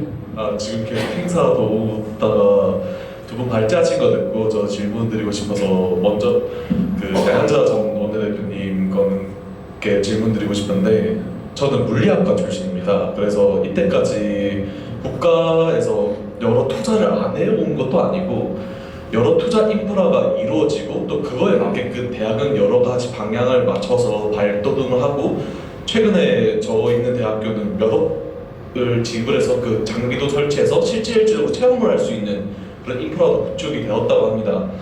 근데 정작 졸업생들이 아무도 반도체 쪽에 취업을 못했어요. 지금 반도체 경기가 너무 안 좋고 처음에 1학년 때 들어갈 때는 거의 100% 취업. 물리학과지만 거의 전부 다 삼성전자, SK하이닉스 웬만큼 다 갔는데 지금 돼서 보면 아무도 못 가서 물리학과의 특색에 맞춰서 갑자기 금융계로 튼다든지 아니면 아예 다른 산업군으로 간다든지 그런 식으로 되고 있는데 그거는 저는 조금 투자의 잘못은 아니었고 국가의 잘못은 아니고 그냥 뒤처졌을 뿐이다. 어쩌면 삼성 내부에서의 그 사실 인사조직이나 이런 다양한 문제가 있었잖아요. 그런 거가 그냥 피해를 줬던 케이스가 아닌가라는 질문이랑 또 두 번째는 저는 허은하 대표님께서 시구위원들 청년들 공천 얘기를 하셨는데 저는 그거에 대해서 좀 반대적인 시각이거든요. 저 또한 정치권에서 계속 생활을 했었고 대선 이후로부터 활동을 해보니 사실 젊은 구의원, 시구위원들은 지금도 충분히 너무 많습니다. 충분히 너무 많고 그들이 권리만 찾았지 의무를 사실상 가기는 안 시키더라고요. 그렇게 되면 결국 거기서 비리가 터지고 여러 가지 문제가 터지고 결국 또 다시 청년 정치 이게 문제야. 또 그들이 나중에 나이가 들어서 언제까지 청년이냐도 문제죠. 그들이 나중에 청년 정치를 하다가 국회의원까지 갈 수 있으면 좋겠는데 그렇지 못하고 주저앉았을 때 그들은 다른 데 취업할 수 있는 권한 자체가 이미 색깔론이 드러난 상황부터 취업을 할 수가 없습니다. 저 주변의 시구위원들도 그런 문제에 지금 빠져 있더라고요. 공천은 지금 당협위원장한테 받아야 하는데 그 받는 문제도 사실 다른 문제의 차원이고 못 받았을 때 내가 갈 수 있는 데가 너무 한정적이에요.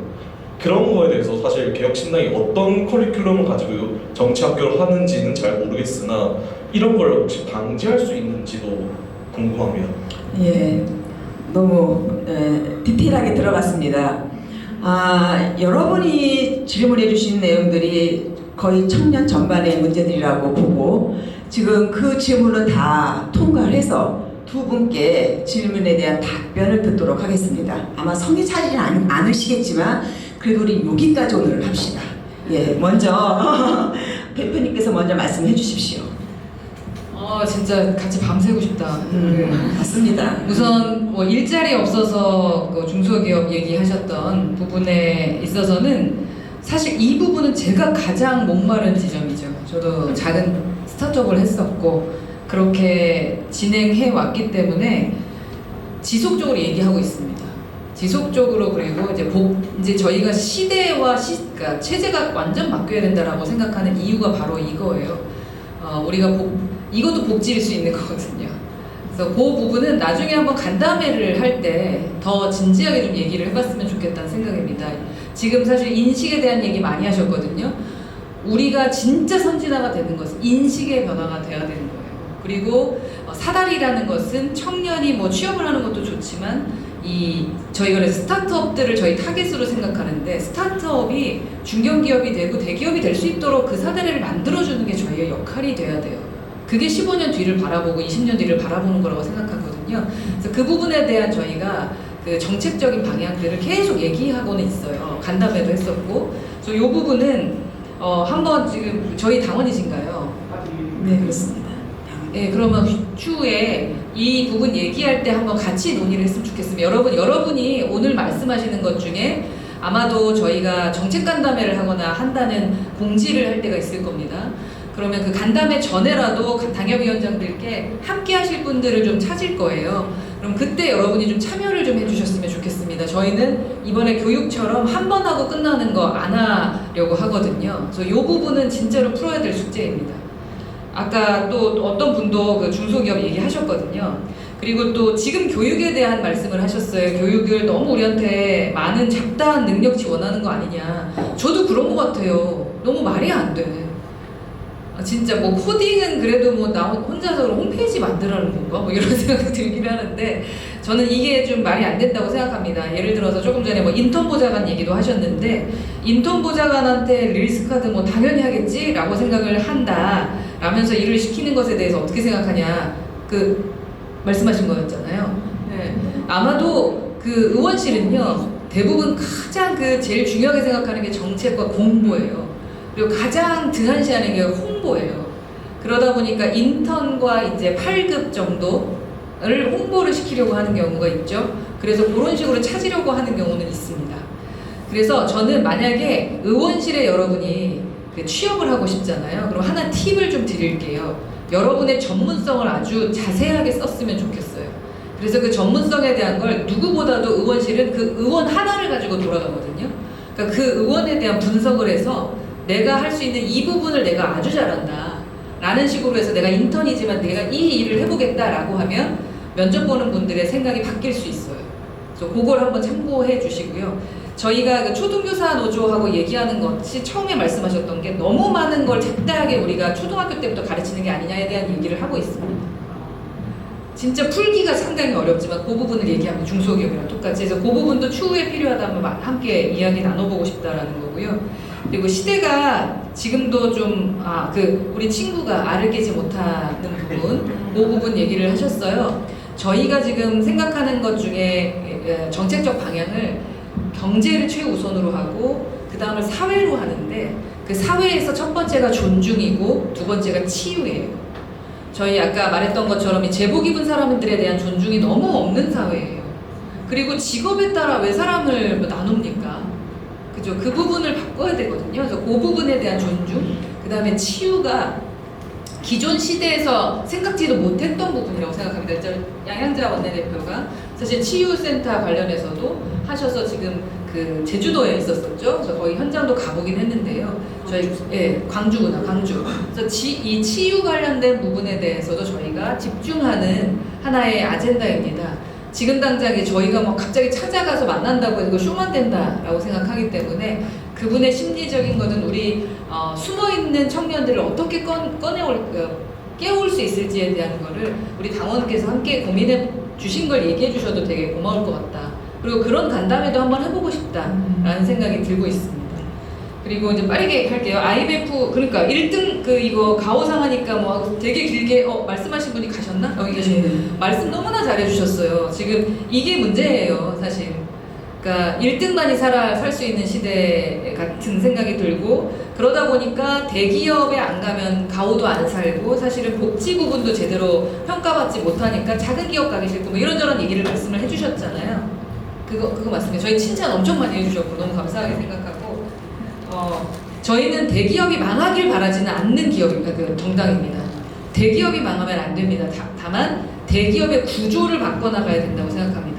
예를 들어서 지금 저희가 금투세 폐지를 얘기하는 것처럼 1인 주식을 갖고 있는 사람들이 모두 다 존중받을 수 있는 그런 구조를 만들어야지 오너가가 인정받는 그런 부분을 진행하지 않기 위해서 지금 그 부분도 저희가 어제도 회의를 했거든요. 네, 요거는 뭐 그쪽이 맞을지는 모르겠습니다만 좀 바뀌어 나가야 되는 부분, 그러니까 중소기업을 키워야 되는 부분과 어떤 사다리를 만들어야 되는 것과 대기업이 제대로 되고 또 스타트업들이 대기업에 어떻게 내 상품을 팔 수 있을지에 대한 것들을 만들 수 있는지에 대한 구조를 그래서 그때 최태원 회장이 저희 그 당에 왔을 때 그 부분 얘기 좀 하자라는 얘기를 했었습니다. 여하튼 어떻게든 뛰고 있으니까 같이 관심 좀 가져주셨으면 좋겠다. 구체적인 방법론 저희 계속 얘기하고 있으니까 한 번 더 좀 지켜봐 주셨으면 저희가 계속 발표는 하거든요. 여러분들이 좀 관심 갖고 봐주셨으면 좋겠고 아까 직업에 양양자 지금 고등학교 나오고 저 승무원 출신이라는 것 때문에도 그랬었잖아요. 보험 설계사가 뭐가 어때서 부동산 설계사가 뭐가 어때서 그래서 우리 같은 사람이 잘 되면 되는 거예요. 우선 우리 같은 사람이 우선 잘 돼야 된다. 그리고 그 인식이 바뀌는 게 선진화가 되는 거다. 그래서 우리는 그걸 위해 미래로 왓츠 넥스트를 얘기한다 라는 말씀을 드립니다. 지금은 방법론은 없지만 우리가 움직이는 게 가장 중요하니까 저희 기업신당이 그걸 가지고 계속 뛰고 있다라는 것 그걸 좀 말씀드리고 싶습니다. 마지막으로 지금 시구의원 뭐 청년에 대한 부정적 인식 그 말씀하셨잖아요. 네. 그 부분에 대한 거는 또 한 번 또 이제 또 이것도 어떻게 생각하실지 모르지만 저희는 청년이 모두 다 청년이라고 생각하지 않아요. 모두 다 훌륭하다고 생각하지 않아요. 좀 구태 청년도 있어서 훌륭한 정상적인 청년을 이제 이야기하는 부분이 있습니다. 저희 예를 들면 주이삭이라던가 사실 이긴 그 지금 최고도 그렇고 또 누구야 그 청년 전성균 최고 같은 경우도 기초의원부터 시작을 했고요. 저희는 기초의원을 기득권에 줄 서가지고 공천받는 그런 시스템 자체를 무너뜨리려고 하는 겁니다. 그래서 LNL 아카데미를 통한 다음 그 다음에 이제 정치학교에서 구의원이 해야 될 일, 시의원이 해야 될 일이 뭔지를 제대로 알려주고 그리고 진짜로 구의원, 그러니까 구를 위해서 시민들을 위해서 일하는 방안에 대한 인식 바꿔주고 어떻게 해야 되는지에 대한 그런 양성을 하겠다라는 말씀이고요. 그렇게 이렇게 정치 지형을 바꿔나가야 된다. 판을 바꿔나가야 된다라는 생각을 하고 있습니다. 생각이 젊으면 뭐 한 50이 넘어도 청년일 수 있다고 생각을 합니다. 하지만 우선은 여튼 그렇게 그 줄 서서 누구 옆에 있다가 돈 대주고 우리 구의원 중에 한 분이 무슨 말씀 그 김미리 구의원이 뭐라 그러신 줄 알아요? 구의원제를 없애버려야 된다고 그러셨어요. 자기가 구의원인데도 구의원 없애버려야 된다. 우리가 당협위원장 돈 대주려고 그러고 그 사람들 심부름 시켜주기 위해서 하는 일이라면 구의원제를 없애야 된다. 저희는 그런 구의원은 없어야 된다고 생각하고 생각하셨던 그 긍정적인 방향의 구의원을 생각하는 겁니다. 자, 이상입니다. 빨리 했어요.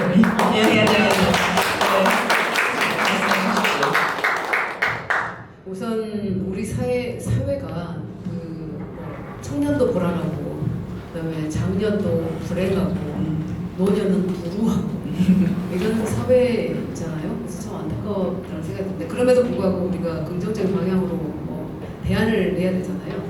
청년 취업 일자리가 없어서 그러냐? 사실 일자리 많아요. 근데 너무 차이가 많이 납니다.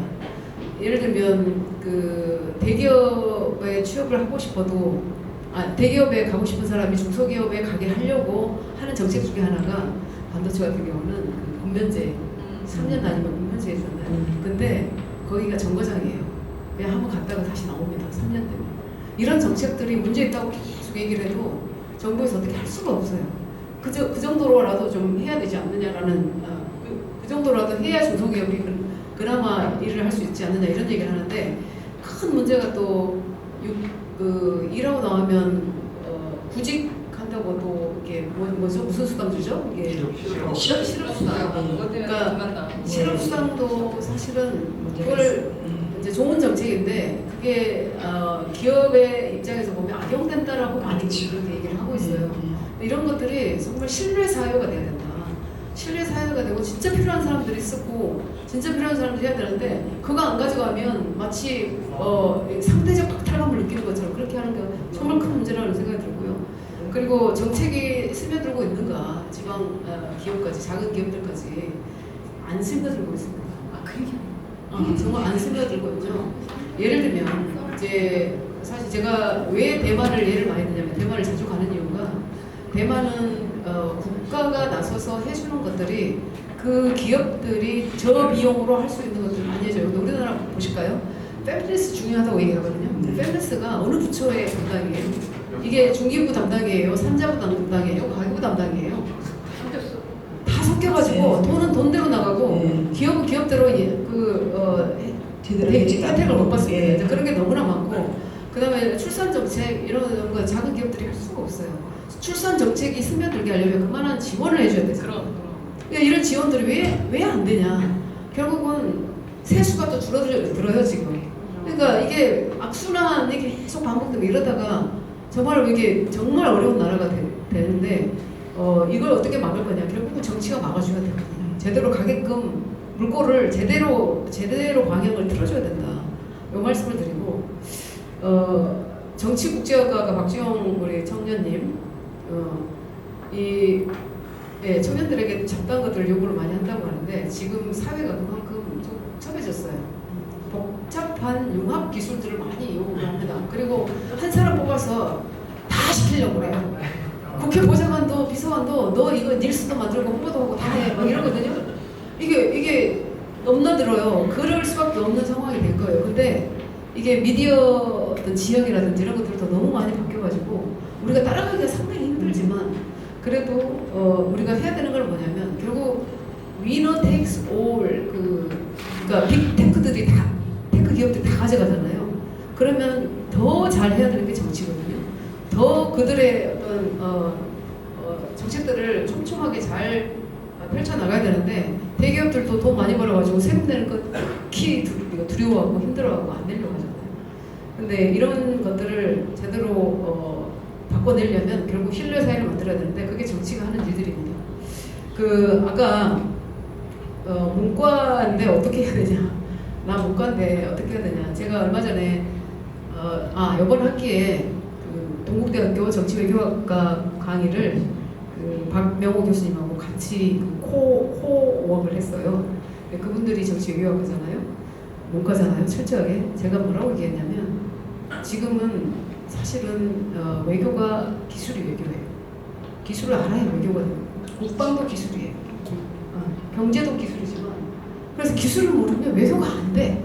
근데 지금 있지 않습니까? 챗GPT든 뭐 네이버 형님이든 우리가 배울 수 있는 환경은 너무나 이게 널려 있어요. 정보들은 널려 있단 말이죠.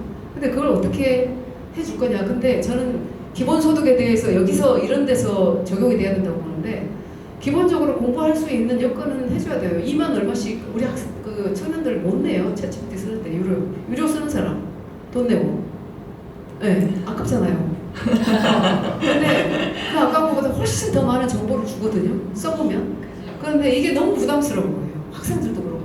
그래서 우리가 스마트폰을 하나씩 전 국민들한테 나눠줘서 그 환경에 글로벌 어떤 그 환경에 맞는 삶을 영위할 수 있도록 해주는 게 저는 기본소득이라고 보고 또 위너가 다 가져가는 이 구조에서는 선진국들도 기본소득, 기본사회는 노력을 많이 하고 연구를 많이 합니다. 근데 이게 이상한 쪽으로 지금 흘러가서 그게 잘 안 되고 있는데 이런 부분도 무조건 뭐 퍼주기냐 저는 그렇게 안 봅니다. 이거는 기본적으로 삶을 영위할 수 있게 해줘야 돼요. 그리고 아까 제가 우리 아들한테 야 요즘에 우리 친구들은 다 잘생겼고 다 예쁘고 다 날씬하고 운동도 열심히 하고 너무 멋지다. 어디 가보면 제가 이랬더니 엄마 안 그런 애들은 안 나와. 집에서 집에 있어. 깜짝 놀랐습니다. 아 그렇구나. 그러면 이들을 어떻게 밖으로 진짜 밝은 삶을 살 수 있도록 해줄 거냐? 이거 국가가 정말 신경 써야 될 일이에요. 네. 근데 이제 제가 이제 삼성 다닐 때 가장 저는 좋았던 게 두 가지가 좋았던 게 있었어요. 하나 5만 원씩 지원해줬는데 5만 원은 학원비를 지원해줬고 어학을 하라고 하나는 운동을 하라고 지원해줬어요. 또 하나 있었다. 치과.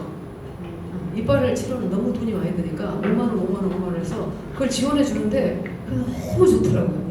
그래서 건강해졌어요. 우리 사원들 그 돈을 안 쓰면 안 주거든요. 쓰고 청구를 하게 돼 있어요. 운동도 마찬가지. 그래서 그때 제가 테니스 배우고 다 했었어요. 그런 기본적인 삶을 살 수 있도록 그리고 그들이 어려움 속에 있는 그들이 나올 수 있도록 그걸 촘촘하게 잘 보살펴야 돼요. 그걸 보살피도록 세금 내는 일이 너무나 자랑스러울 수 있도록 그리고 미국의 기업들 대기업들의 어떤 오너들은 세금 내는 게 굉장히 자랑스럽잖아요. 내가 인류에 이바지 않다는 그런 자랑스러움이 있는데 우리나라는 그냥 대기업은 그냥 악으로 보는 인식이 아직까지 있기 때문에 세금을 안 내려고 하죠. 이런 사회의 구조를 바꿔야 된다는 말씀을 드리고 아까 어떤 대안이 있느냐 어떤 대안들이 있느냐 청년 취업에서 이런 얘기를 많이 하시는데 단순하게 이스라엘이나 헝가리나 이런 나라를 보면 벌스라이트 이스라엘이라는 정책이 있어요. 그때 제가 잠깐 말씀드렸잖아요. 그 나라는 48년 전부터 성공한 스타트업 기업들의 대표가 도네이션을 합니다. 그래서 청년 재단이 만들어져 있어요. 벌스라이트 이스라엘이라는 재단이.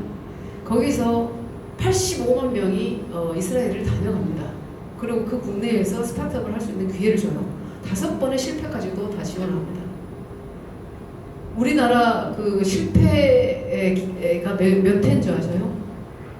2번에 다 실패해요. 두 번이면 망가집니다, 전부. 3번째를 지원해주면 살 확률이 급격히 높아져요. 근데 그걸 못 해주는 경우가 되게 많은데 그걸 좀 해야 되더라고. 그다음에 제가 이제 막 띄엄띄엄 이렇게 썼는데 직업 인식은 개선을 해야 되는데 스웨덴이나 스위스나 오스트리아 보니까 아이들이 있잖아요.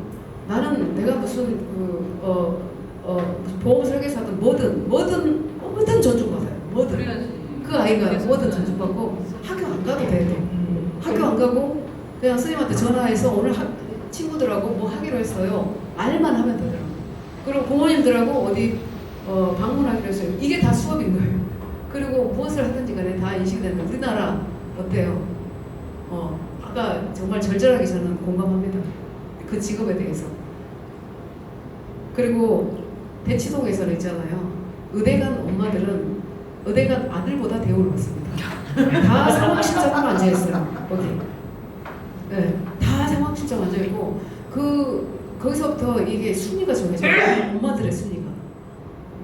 아시잖아요. 아시죠. 네. 그런 거고. 그 다음에 물리학과 아까 물리학과신데 취업이 하나도 안 됐다. 제가 우리 정우진 위원장님하고 함께 갔던 데가 어디였죠? 평택대학교 15억씩 5년 동안 75억을 지원을 해가지고 그 반도체 학과를 지원하거든요. 저는 그 교수님들한테 나중에도 얘기했지만 취업 안 시키면 다 돈 물어내라고 했어요. 교수님들 월급 받은 거. 학생들의 머리가 자신의 밥그릇이라고 생각하지 말라. 저는 그렇게 얘기했어요. 그리고 그들을 제대로 된 기업에 취업시켜야 된다는 그런 걸 얘기를 하고, 그 다음에 시의원들 얘기를 했는데 저도 시의원들은 시의원 정도 이렇게 있는 게 필요하지 않을까. 특히 전라남도나 이런 데는 정말 인구 소멸 지역이거든요. 근데 인구 소멸 지역에 광주도 지금 140만이 무너지고 있어요. 근데 8명이나 있어요. 네. 중대선거구제 해서 2명만 있어도 될 것 같아요. 진짜로. 근데 8명에 9명의 보좌관에다가 어마어마하게 투여를 하고 있어요. 그리고 대한민국 국회 법안 진짜 법안이 국회의원 8명이라고. 시의원 어마어마하고. 그리고 이제는 바꿔야 되는 게 사실 너무 죄송합니다만 보좌관 많이 필요 없어요. 보좌관도 직업이긴 한데 아무튼 그분들한테 지원을 해서 그들의 일자리를 새롭게 정말 줘야 된다는 말씀을 드립니다. 저는 여기까지 말씀드리겠습니다. 예, 오늘 지금 10분 전 6시입니다. 제가 대감비도 더 내야 돼요. 지금 5시까지 하기로 했었거든요. 그러나 너무 보람됩니다.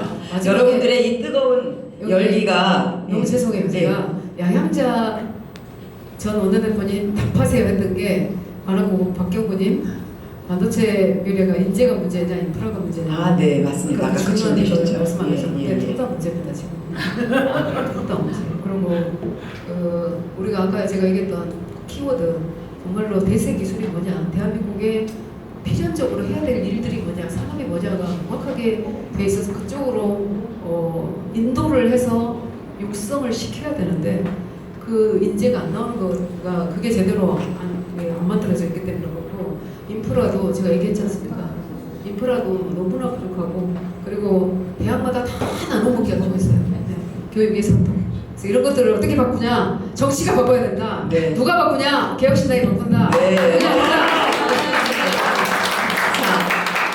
여러분들이 지금 저희 청년들이 고립과 은둔 청년이 60만이라고 그래요. 사회적 소비가 이루 말할 수가 없어요. 그러나 여러분들이 이 자리에 나왔어요. 왜? 뭔가 잘해보려고. 그쵸? 그런데 또 이 자리에서 나와서 내가 가지고 있는 그 갈급함은 반드시 있었어요. 뭔가 묻고 싶었는데 어떻게 하우는 지금 얘기하지 맙시다. 앞으로 우리 얘기해 나갑시다. 우리 안 만날 거 아니잖아요. 자, 그래서 당협이 얘기할 것이고, 관악갑 당협위원장이 애를 쓸 것이고, 우리 여기 당대표님 계시잖아요. 여러분 얘기를 다 들었어요. 그래서 이제 마지막 마무리 발언을 당대표님께 30초만 말씀을 드리겠습니다. 제가 정말 좋아하고 존경하는 분이 아이유 그리고 페이커예요. 그 페이커는 정말로 존경스러운 게 자기 후배들을 위해서 이 게임업에 대한 그 자부심을 가지고 후배 양성에 상당히 노력하는 진짜 리더더라고요. 너무 존경하고 아이유는 이런 말 했어요. 세비 내는 게 아깝지 않은 그런 나라가 됐으면 좋겠어. 이런 얘기를 하는 걸 제가 들었어요. 그 순간 와 괜히 아이유가 아니구나 라는 생각을 했습니다. 두 분 다 저보다 한참 어린 분들이세요. 근데 저보다 더 큰 어른이라고 생각합니다. 여기 오신 우리 청년들 그리고 또 우리 당원분들 저보다 다 어른이라고 생각하는 마음으로 존중합니다. 오늘 나온 말이 그냥 사라지지 않도록 저희 계속 행동하도록 하고요. 저희는 지금 세비를 받는 사람들은 아닙니다만 3명의 의원이 세비 받고 있으니 세비 내는 거 아깝지 않도록 개혁신당 열심히 뛰겠습니다. 오늘 감사합니다. 감사합니다. 오늘의 나는 그 과거의 나의 어떤 그 근자감에 의한 모습이다라고 얘기하고 미래에 마주할 나도 오늘 내가 무엇을 하는가에 달려있다고 했는데 방금 아이유 얘기하셨고 저는 이제 마하트마 간다가 그런 말을 했어요. 미래는 우리가 오늘 이 순간에 무엇을 하는가에 달려있다고 했는데 여러분들이 이 순간에 이 자리에 오셨기 때문에 우리는 빨리 바꾸셨습니다. 고맙습니다.